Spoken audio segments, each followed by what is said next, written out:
Assalamualaikum warahmatullahi wabarakatuh. Perkenalkan, nama saya Nurlaili Hikmatul Wardani dengan NIM E1B02410078.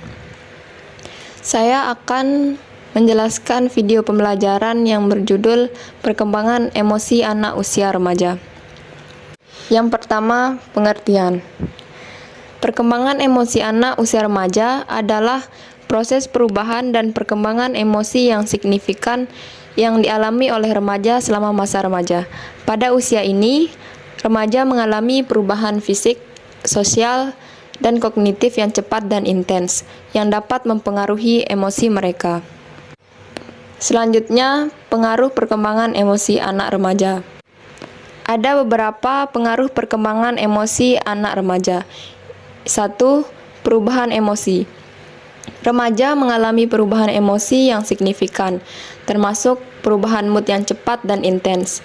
Mereka mungkin merasa bahagia satu saat dan sedih atau marah di saat lain. 2. Identitas diri.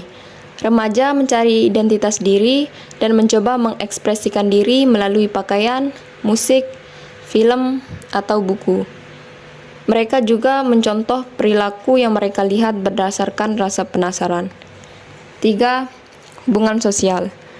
Remaja membangun hubungan sosial mandiri dan mengembangkan kesetiaan terhadap teman-teman sebaya. Mereka juga mulai menunjukkan ketertarikan pada lawan jenis. Dan yang keempat, kemampuan mengelola emosi. Remaja perlu belajar mengelola emosi negatif seperti marah, takut, dan sedih.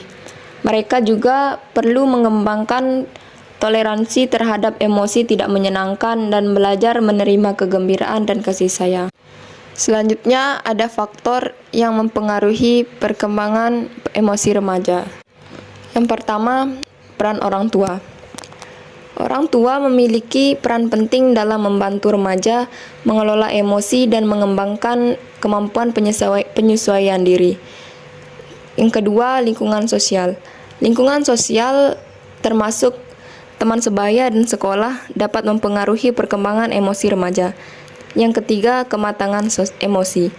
Kematangan emosi remaja mempengaruhi cara mereka berinteraksi dengan lingkungannya dan mengelola emosi negatif. Selanjutnya, teori perkembangan emosi remaja. Terdapat beberapa teori, antara lain teori psikoanalisis. Menurut Sigmund Freud, remaja mengalami fase laten setelah usia 5 tahun. Kemudian dinamika emosi meningkat lagi saat masa pubertas. Kedua, teori perkembangan kognitif. Menurut Jean Piaget, remaja mengalami perubahan kognitif yang signifikan, termasuk kemampuan untuk berpikir abstrak dan logis. Selanjutnya, teori perkembangan sosial. Menurut Lev Vygotsky, remaja belajar melalui interaksi sosial dan mengembangkan kemampuan untuk mengelola emosi dan berperilaku secara sosial. Selanjutnya, yaitu teori perkembangan emosi menurut para ahli.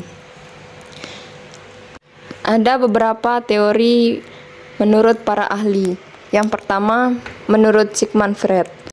Freud percaya bahwa remaja mengalami fase laten setelah usia 5 tahun. Kemudian, dinamika emosi meningkat lagi saat masa pubertas. Yang kedua, menurut Harlock. Harlock menyebutkan bahwa emosi mempengaruhi penyesuaian pribadi sosial dan anak, serta menambah rasa nikmat bagi pengalaman sehari-hari. Yang ketiga, menurut Wolfson. Wolfson menyebutkan bahwa anak memiliki kebutuhan emosional, termasuk dicintai, dihargai, merasa aman, dan merasa kompeten. Yang terakhir, yaitu implikasi bagi orang tua dan pendidik.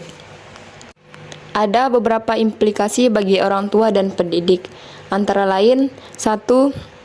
Memberikan dukungan emosi. Orang tua dan pendidik perlu memberikan dukungan emosi kepada remaja dan membantu mereka mengelola emosi negatif. Yang kedua, mengembangkan kemampuan penyesuaian diri. Orang tua dan pendidik perlu membantu remaja mengembangkan kemampuan penyesuaian diri dan mengelola stres. Yang ketiga, meningkatkan kematangan emosi. Orang tua dan pendidik perlu membantu remaja meningkatkan kematangan emosi dan mengembangkan kemampuan untuk berinteraksi dengan lingkungannya secara efektif. Sekian video pembelajaran dari saya. Wassalamualaikum warahmatullahi wabarakatuh.